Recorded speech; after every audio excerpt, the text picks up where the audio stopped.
నా వైపు చూస్తూ దేవుని వాక్యాన్ని వినండి బిడ్డలారా. దేవుడు తన బిడ్డలను కాపాడే విధానం, సంరక్షించే విధానం, అభివృద్ధి చేసే విధానం, ఆస్వాదించే విధానం ఎన్నో రీతులుగా ఉంటుంది, బహుముఖంగా ఉంటుంది. అందులో ఒకటి ఈ చోట వ్రాయబడింది. మనము వరుసగా ధ్యానం చేస్తున్నటువంటి క్రమంలో నేటి పాఠం అక్కడికి వచ్చింది. ఈ ధ్యానంలో మనం చూడాల్సిన ఒక మంచి మాట, పక్షిరాజు గూడు రేపి ఆ పిల్లలను భుజాల మీద పోసి ఎలాగైతే అభివృద్ధి చేస్తుందో నేను మిమ్ములను అలా చేశాను అని ప్రభు మాట్లాడారు. నేను మాత్రమే, ఇంకెవరో కాదు, అలా మిమ్మల్ని అభివృద్ధి చేశాను అని ప్రభు అన్నారు.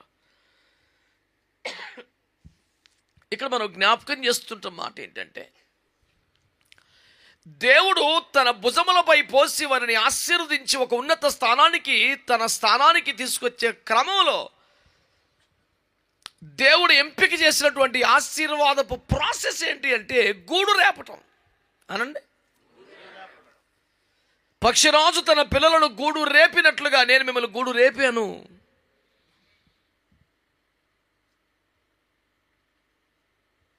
It is a process of blessing, development, prosperity అని మాట్లాడాడు. In order to bless you, in order to prosper you, నేను ఇది చేశాను అంటాడు. అంటే ఎవరు దేవుని చేత ఆశీర్వదింపబడాలనుకుంటున్నారో వారు గుర్తు చేసుకోవాలి, మన గూడు రేపబడుతున్నప్పుడు, అకస్మాత్తుగా చెల్లాచెదరైపోతుంది అనిపిస్తున్నప్పుడు, కంఫర్ట్ అంతా వెళ్ళిపోతున్నప్పుడు, పొదనైన ముళ్ళు గుచ్చుకుంటున్నప్పుడు, దేవుడు ఏం చేస్తున్నాడు, ఎంత కష్టం నాకు వస్తే అనిపిస్తున్నప్పుడు, దేవుడు ఏంటి చేసినట్టు తెలిస్తే గుండె పోగులుంది. కానీ అది నీ ఆశీర్వాదం కొరకని అర్థమైతే ఆ తాత్కాలిక శ్రమను ఓర్చుకునే కృప కోసం ప్రార్థన చేసి దేవుని నడిపింపుకు అప్పగించుకున్నప్పుడు అదుపులేని అద్భుతమైన ఆశీర్వాదాన్ని మనం చూడగలుగుతాం. నా భాష మీకు అర్థమవుతుందా? నా గూడు రేపబడుతోంది కనుక దేవుడు జోక్యం చేసుకుని కాపాడాలి కదా అనిపిస్తున్నప్పుడు, రేపేదే దేవుడు అని తెలిస్తే ఎట్లా అనిపిస్తుంది? Can't even digest that. Lord, is it you? I can't even expect this from you. ఇది నువ్వా చేసింది, నీ నుంచి ఎలాంటి కార్యం ఊహించలేదు ప్రభువా, చాలా దారుణం ఇది అని ఆక్రోషించాలనిపిస్తుంది. కానీ దాని వెనక దాగి ఉన్న దేవుని ప్రేమ ప్రణాళిక అర్థమైతే మనం స్తుతించకుండా ఉండలేము దేవుణ్ణి. ఆమేన్. పక్షిరాజుతో పోల్చాడు కనుక ఆ ఈగిల్ని ఒకసారి మనం ఆలోచన చేస్తే, అది గుడ్లు పెట్టే సమయానికే ఓ చక్కని గూడు తయారు చేస్తుంది. చక్కని గూడు ముళ్ళతో చేస్తుంది. అది దాని తెలివి, దాని వ్యవహారం. ఏదో ఒక పొల మొక్కలతో చేయొచ్చుగా, అది చేసేదే మంచి పదునైన ముళ్ళన్నీ తీసుకొచ్చి మంచి ఒక గూడు చక్కగా అల్లి, దాంట్లో మనం ₹1,00,000 కొనుక్కునే పరుపు అంత కంఫర్ట్ చేసి పారేస్తుంది. ఆ ఈకలు తీసుకొచ్చి, ఈ ఈకలు తీసుకొచ్చి, ఎంత మెత్తగా ఉంటుందంటే అసలు వర్ణించలేమంట. అంత సూపర్ కంఫర్ట్. గుడ్లు బెతుకుద్ది, మొత్తానికి పొదుగుద్ది, పిల్లలు అవుతాయి. ఆ చిన్న చిన్న పిల్లలకి తాను విశాల ఆకాశములు ఎగిరే ఆహారం తీసుకొచ్చి తినిపిస్తూ ఉంటుంది. మెల్లిమెల్లిగా తోకలో ఈకలు వచ్చి ఎగిరే పాకానికి వస్తుంది, కానీ ఎగరవై. ఎందుకు ఎగురుతాయి? 3 పూట్ల పట్టుకొచ్చి గూట్లో మేపుతుంటే బయటికి ఎందుకు వెళ్తాయండి? కడుపు మండితేగా బయటకు వచ్చే పని. రండి మిమ్మల్ని అలాగా ప్రపంచం చూపిస్తాను, విశాల ఆకాశంలో హాయిగా విహరింపజేస్తానంటే, no ma'am, we don't want to come out. Let us continue to enjoy the comfort here. కొన్ని కంఫర్ట్స్కి మనం అలవాటు అయిపోతే we won't come out, we don't want to come out. అక్కడే కూడా అనిపిస్తుంది, ఏం కరువు వచ్చింది, ఎందుకు వస్తాం బయటికి? పూర్వకాలం ఒక శాస్త్రం ఉంది, మరి మీకు నచ్చుదో లేదో కానీ, సాగి వస్తే జ్వరంతో సుఖం లేదంట. అంటే కాళ్ళకాడికి వచ్చి అన్ని పరిచర్లు చేసే వాళ్ళు కొంపలో ఉంటే సూపర్ అసలు. ఎందుకంటే ఫుల్ డైట్ ఫుల్ రెస్ట్ కదా, అసలు మామూలుగా ఉండదు ట్రీట్మెంట్. గడికోసారి తీసుకొచ్చి జ్యూస్ తాగు, ఆ నీళ్ళు తాగు, కొబ్బరి బొండం తాగు, మజ్జిగ తాగు. అసలు ఇంట్లో అందరికన్నా పెద్దలు కూడా మనకే సేవలు చేయటం. అసలు ఫీల్ బేబత్సంగా ఉండేది. ఉంటే వచ్చింది టెంపరేచర్ వేసి రక్తం వేసి చేయం, భలే ఉండింది. పూర్వకాలం జైల్లో చెర్లపెల్లిలో హైదరాబాద్లో ఖైదీలకి ముద్దపప్పు నెయ్యి వేసి పెట్టేవారట. ఎవడో ఆవేశంలో చిన్న పొరపాటు జరిగి జైల్లో వేశారట, వాడికి రోజు ఈ ట్రీట్మెంట్ లభించింది. బెయిల్ ఇస్తే ఏడుస్తూ వచ్చాట పైకి. ఎవడైనా బెయిల్ ఇస్తే గంతులేస్తారు, నువ్వేముంటా అంటే, మా ఇంటికి పోతే మళ్ళీ చారే గతి, జైలు అయితే మా ఏం పప్పు ఏమి నెయ్యి ఏం మసా వచ్చిందిరా అన్నాడట. ఒక కంఫర్ట్ దొరికితే ఎవడు సార్ వదులుకుంటాడు అసలు? బాగుందనిపిస్తుంది. నేను మిమ్మల్ని జ్ఞాపకం చేసేది ఏంటంటే, బయటికి పోదాం బిడ్డ, ప్రపంచం చూపిస్తాను, ఎన్నాళ్ళు గూట్లో ఉంటారు, ఎంత చెప్పినా ఒప్పుకోవండి. ఇక ఇది ఏం చేస్తుందంటే ఆ ఏకలో మెత్త క్వశ్చన్ పీకి పారేట మొదలు పెడుతుంది. అది ఏంటో అర్థమవుతాటికి మొత్తం మిగేసిన తర్వాత ములులు అసలు గుచ్చుతుంటే రక్తం వస్తుంటే ఏడుపు.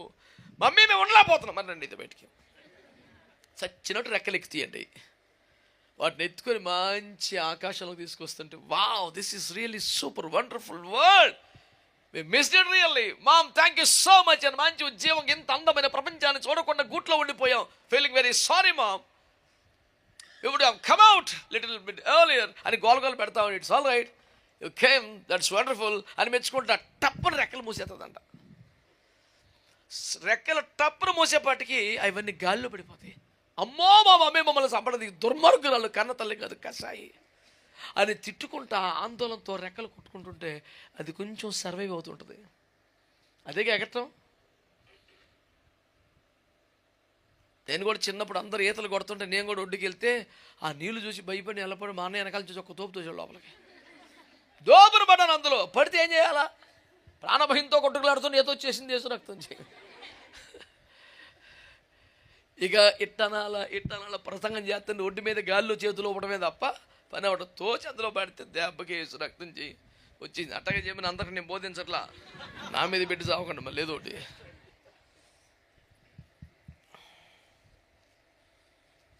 నీకు అర్థమైందా? మనం బయటికి వెళ్ళాలి బిడ్డ, ప్రపంచాన్ని చూడాలిరా, ఆహారాన్ని సంపాదించుకోవాలి. దేవుడు మనకు సిద్ధపరిచింది బోల్డ్ ఉంటుంది, గూట్లో ఉండిపోకూడదు. ఇన్ని ఉపదేశాలు చెప్పినా ఆమేన్, ప్రైజ్ ది లార్డ్ అంటమే తప్ప బయటికి రావు. ఈ గూడు రేపితే ముళ్ళు గుచ్చుకుంటే రక్తం వస్తుంటే ఇందులో ఉండలేని స్థితి కల్పిస్తే అప్పుడు తప్ప బయటకు వచ్చే పరిస్థితి.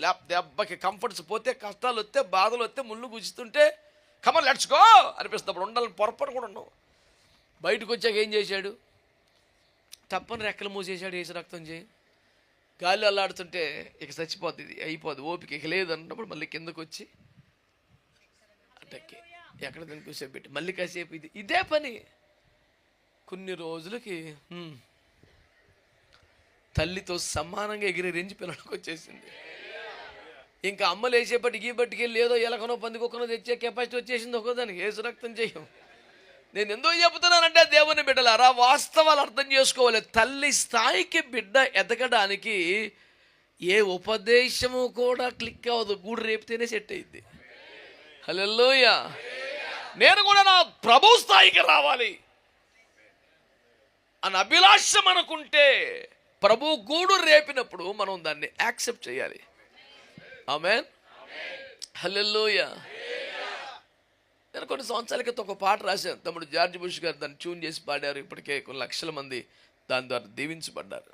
అందులో ఒక మాట ఉంటుంది, యేసులాగే శ్రమ పడాలి, యేసు ప్రభులాగే ముతి పొందాలని. ఎవరు చచ్చిపోవాలని పాట రాస్తారు, ఎవరు కలపడి పెట్టుకున్నా మీద శ్రమలు పోవాలని పాట రాయాలి, మరణం తప్పాలని పాదాలి, చచ్చిపోవాలని పాట రాస్తావు. ఎవడు నువ్వు? ఆ రెండు తీసేసి ఎవరు రాయాలంటే యేసులాగా పునరుద్ధానం కావాలండి. సన్నాసి ఎట్టొచ్చుద్దురా పునరుద్ధానం అసలు సావకుండే. ఆడు సండే స్కూల్ వాడాడు, నోరింతలా ఉంది తప్ప తెలియలేదు అడిగి. మనిషి ఎద్దు సైజు దేవునికి స్తోత్రం, మెదడు మాత్రం ఒరగా మాట్లాడే ముందు ఆలోచించుకోవద్దు. దేవుడు మనల్ని ఆశీర్వదించే క్రమంలో ఒక భాగం గూడు రేపుతాడు. ఆమేన్. మనకేంటి? శత్రువు గూడు రేపుతాడు, ప్రభువు కాపాడుతాడు అన్నది మనకున్న ఫీల్. కానీ ప్రభువే గూడు రేపుతాడు అన్నమాట అసలు అరగదు మనకి. This is too much, I cannot even digest this, no lord you won't do that. ఇంకా ధైర్యం వస్తే డోంట్ డూ దట్ అని చెప్పే కెపాసిటీ కూడా వచ్చేది మనకి. అటు చేయబాకు తండ్రి, తప్పు నువ్వు కూడా అటు చేస్తే అట్ట, సైతం అటు చేస్తే పోనీ ఎట్ట కూడా భరిత, నువ్వు చేయకూడదట. దేవుని బిడ్డలారా, దేవుని వాక్యాన్ని అర్థం చేసుకుందాం. మన దేవుడు మనల్ని ప్రేమిస్తున్న కన్న తండ్రి, మన దేవుడు కాపాడే దేవుడు, మన దేవుడు ఆశీర్వదించే దేవుడు, మన దేవుడు వర్ధిల్ల చేసే దేవుడు. అయితే దానికి ఒక ప్రాసెస్ ఉంటుంది కదా. హలో, ఉండదా? ఉంటుందా? ఉండదా? చికెన్ అంటే ఇష్టమేనా? అటు తెచ్చుకొని కొరుక్కొని తింటే పచ్చిది ఎట్లా ఉంటుంది? దాని కుకింగ్ ప్రాసెస్ ఉంది, దాని కొంత హీట్లో ఉంచాలా, దాన్ని చేయాలి, మాల్ మసాలా ఉంది, దేశ రక్తం వేసి చేయం. ఇన్ని సావులు చేస్తే వడ్డించి అమ్మ వెళ్ళి ఇంకో ప్లేట్ తెచ్చేలోపు అమ్మకు మిగలకుండా తిని పారేసే కెపాసిటీ వచ్చే. అన్నీ ఆడబెట్టి లాస్ట్లో పాప వెళ్ళి తెచ్చుకుందాం చూస్తే సూత్రం ఏమీ లేదు. ఎందుకంటే సారీ మమ్మీ చాలా టేస్ట్గా ఉండి లాగించేసాం. ఆ టేస్ట్ కారణం ఏంటి? అత్యంత భయంకరమైన ప్రాసెస్. మనకేంటంటే ఏకదమ్ ఆ టేస్ట్ కావాలి, ప్రాసెస్ లేకుండా వచ్చిన సావు అది. కనుక దేవుడు మనల్ని ఆశీర్వదిస్తాడు, వర్ధలు చేస్తాడు, విస్తరింప చేస్తాడు, నో డౌట్ ఇన్ దాట్. కాకపోతే దానికి ఒక ప్రాసెస్ ఉంది. ఆ ప్రాసెస్ పెయిన్ఫుల్గా ఉంటుంది. ఆమేన్. ఒక మహా గొప్ప దైవజనుడు అన్నారు, వారు భయంకరమైన శ్రమలో నలిగిపోతున్నారు. వారి కష్టం, వారి బాధ చూడలేక నేనే దుఃఖపడి, అయ్యా ఈ శ్రమను చూడలేకపోతున్నాను చాలా. అంత శ్రమలో వారు ఏమన్నారంటే, పర్లేదులే పాస్టర్ గారు, బిడ్డ పుట్టేదాకేగా ప్రసవ వేదన అన్నాడు. అది ఎంత పెద్ద స్టేట్మెంట్ చెప్పండి. అదేమన్నా చిన్న మాట అంటారా? ఒక్కసారిగా మబ్బిడిపోయినట్టు అయిపోయింది. Wow, what a statement it is. ఎంతమంది నర్సులు కానీ డాక్టర్లు కానీ పెద్దవాళ్ళు కానీ ఓదార్చినా, ధైర్యం చెప్పినా నోరెవడు మూపించలేడు. ఆ కేకలో ఏడుపు ఆకాశం అంటే అర్థనాదాలు. ఈ కేకలో ఏడుపులు ఎవడు ఆపి రాబో. కానీ ఈ సందిట్లో బిడ్డ ఏడుపుగా నిలబడితే ఆటోమేటిక్ ఈ ఏడుపు ఆగిపోద్ది. ఒక్క క్షణంలో ప్రాణం తేలిపోద్దా, నూతన బలం వచ్చా, సంతోషం వచ్చేద్ది. నొప్పి ఉంటుంది, బాధ ఉంటుందిగా, పెద్ద పది నొప్పి, దేవుడు నాకు బహుమానం ఇచ్చాడు, హల్లెలూయా. అసలు తీసుకొచ్చి చూపించేదాకా, ముద్దు పెట్టేదాకా పేనం ఆగదు. ఇప్పుడు ఇంకా ప్రసవ వేదన ఆ ఫలితం అనుభవించేదాకే కదా.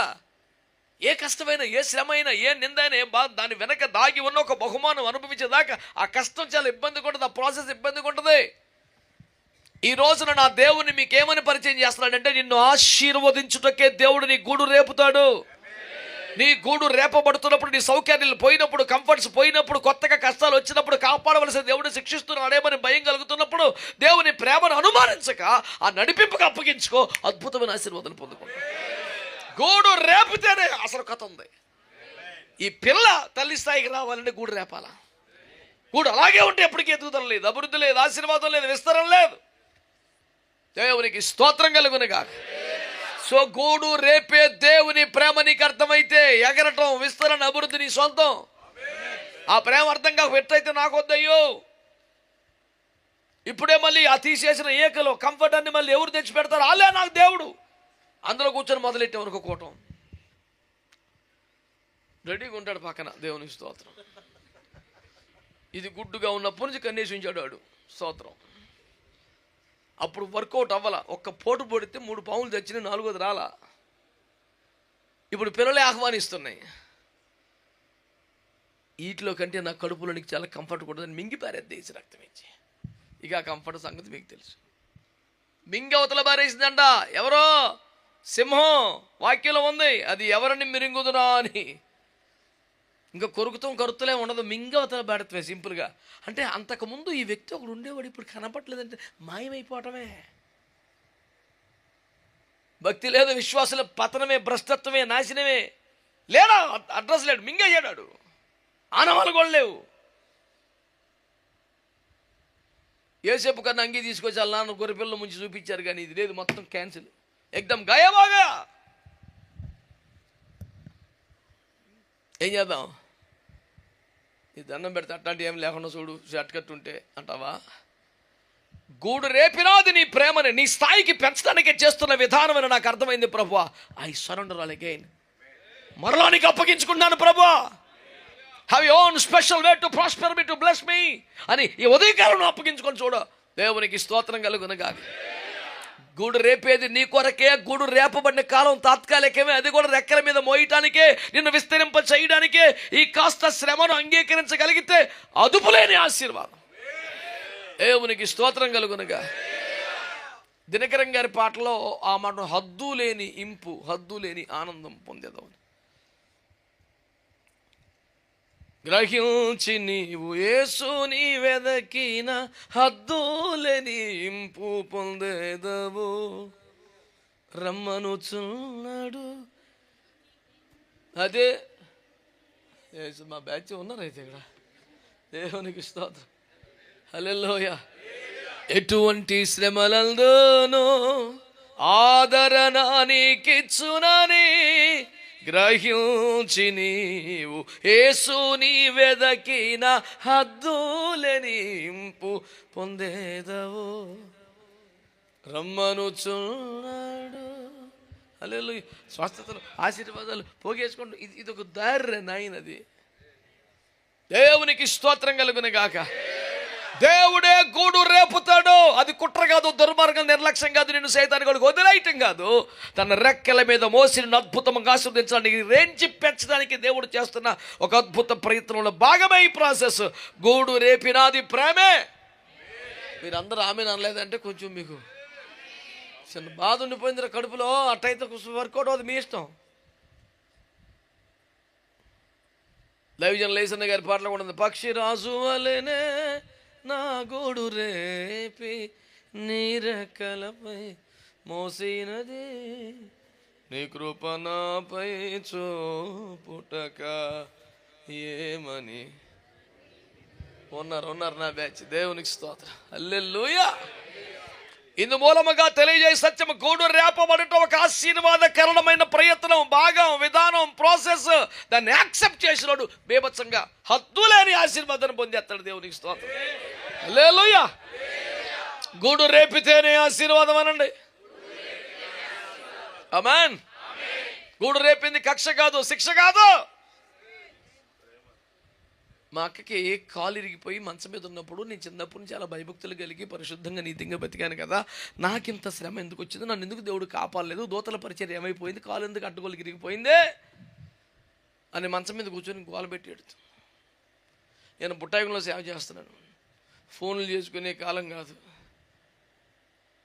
ఓ పెద్ద ఏజెన్సీ ఒక ఇన్లాండ్ లెటర్ తీసుకొని, అక్క బాధపడకు, దేవుడు స్వస్థపరుస్తాడు, అందరం ప్రార్థన చేస్తామని రాస్తున్నాను. ఉత్తరం మామూలుగా మేము క్షేమం మీరు క్షేమం భయ కుశలోపరి, ఇదేగా విధానం. అలాగే మొదలు పెడితే నాకు తెలియకుండా ఏదో చిన్న చిన్న కవితల్లాగా రాశాను అనమాట. లైఫ్లో మొదటి కవిత అదే. ప్లాన్ చేసింది కాదు, ఊహించింది కాదు, ట్రై చేసింది కాదు. అక్క ఇది కానే కాదు నీకు శిక్ష, దేవుడు పెట్టిన ఒక పరీక్ష, నేను లక్ష్యానికి చేర్చే కక్ష, దీనికి ఆధారాలు లక్ష, నీ మా ప్రార్థనలు నీకు లక్ష అని మొదటి కిలోమీటర్ రాశాను. హల్లెలూయా. ముగింపులు ఏమని రాశానంటే, నువ్వు మాకున్నావు దూరంగా, అయినా ఎప్పటికీ చూస్తాం గారంగా, ఓడిపోతా నీ శత్రువు ఘోరంగా, కారణం ప్రార్థిస్తున్నాం భారంగా. అంతుపంతలేదు, కిలోమీటర్ అవుతుంది, సరిపోతలేదు లెటర్ అది. అప్పటికి 14 రోజులు మమ్మీ కాదు భూమి మీద ఎవరో అన్నం ఒక ముద్ద పెడితే తినలేదంట. ఆ ఉత్తరంతో లేచుకొచ్చి అన్నం పెట్టిందంట. యేసు రక్తమే. పౌలు గారి పత్రికల్లో 100% అయినా సరే మనం చిన్నది 1%, 99 పోయినా 1% పనికి వచ్చేవారు బాబు అనిపించేసి. దేవునికి స్తోత్రం. ఆ తర్వాత రాతలు కూడా, కలం కూడా లక్షలాది మందికి ఆశీర్వాదకరంగా మారడం జగమెరిగిన సత్యం, గొప్ప సాక్ష్యం. దేవునికి మహిమ కలుగునుగాక. హల్లెలూయా. 2012 తర్వాత రాత మానేశాను. ఖాళీ ఒంట్లో నా నాలుక త్వరగా రాయవని కలమ వలె ఉన్నదని జనం హృదయం మీద రాయడమే జరుగుతుంది కనుక కలం కాగితం మర్చిపోయాం, మళ్ళీ మొదలెట్టాను. కొంచెం పేరం చేసి పెట్టండి అది కూడా. హల్లెలూయా. ఒక యూనివర్సిటీకి ఒక థీసిస్ సబ్మిట్ చేయాల్సిన పని ఏర్పడింది. మనం పెన్ను మర్చిపోయి చాలా కాలం అయిపోయింది. మొదలెట్టి ఇస్తే ఇలా అయినట్టు వెళ్ళిపోతుంది, అయినట్టు వచ్చేస్తుంది. తెల్లకాయతం మీద రాసే టాలెంట్ కూడా పోయింది. రోలకాయతం తెచ్చుకోవాల్సిన పరిస్థితి వచ్చింది. అది పోయింది. అది కష్టపడితే రోజుకో పేజీ తివంతలేదు, పని చేయలేకొచ్చేస్తుంది. నేను పుస్తకాలు ఎట్ట చదువుతాను, పరీక్షలు ఎట్ట రాస్తున్నారా బాబు అనిపించింది పిల్లగాలను చూస్తే. కొంచెం అది కూడా చిన్న ప్రార్థన చేసి పెట్టండి, మరి చిన్న వర్క్ చెయ్యాలా. స్తోత్రం. రూపాయి 200 పేజీలు రాయాలి. అలా చూస్తారండి నాయన మీరు. దేవునికి స్తోత్రం. ఊరిని ఇచ్చేస్తారేంటి. హానరీ డాక్టరేట్లు అయితే బోల్డ్ వచ్చినాయి, గౌరవ డాక్టరేట్లు అన్నీ మడత పెట్టి కబోర్డులు బాయి అయ్యేందుకు. గౌరవం కొద్ది కుప్పలు తప్పలు ఎత్తారు, తీసుకొచ్చి గదులు పారేస్తుంటాం. ఈ డాక్టరేట్లు అంటే చాలామంది పేరు ముందు పెట్టుకున్నట్లు 90% అయ్యే చదివినవి కాదు. గౌరవ డాక్టరేట్లే కుప్పలు తెప్పలు అయ్యగారులాగా ఏముంటాయి, అన్నీ పెద్ద పెద్ద అన్నీ మ్యాక్సిమం అయ్యాయి. ఏదైనా చదువు చచ్చినాయి కాదు, అవన్నీ గౌరవంతో ఇచ్చాయి. అట్లాంటి సుమారు 8 వచ్చినాయి మనకి. దేవునికి స్తోత్రం. అవన్నీ అంట పెట్టాం లోపల పారేసి. అయ్యా సరిగ్గా చదివి ఒక పేపర్ సబ్మిట్ చేసి కష్టపడి సాధించాలన్న కసి ఉన్నది, తీరుబాటు లేదు. చిన్నగా మొదలెట్టడం, ప్రార్థన చేసి పెట్టండి. దేవుని స్తోత్రం. చదువుకునే పిల్లలు తేడా చూస్తారు నాయక నువ్వు రాయలేవు అన్నట్టు. రాస్తాం కష్టపడి, మరి ఏం చేస్తాం. దేవునికి స్తోత్రం.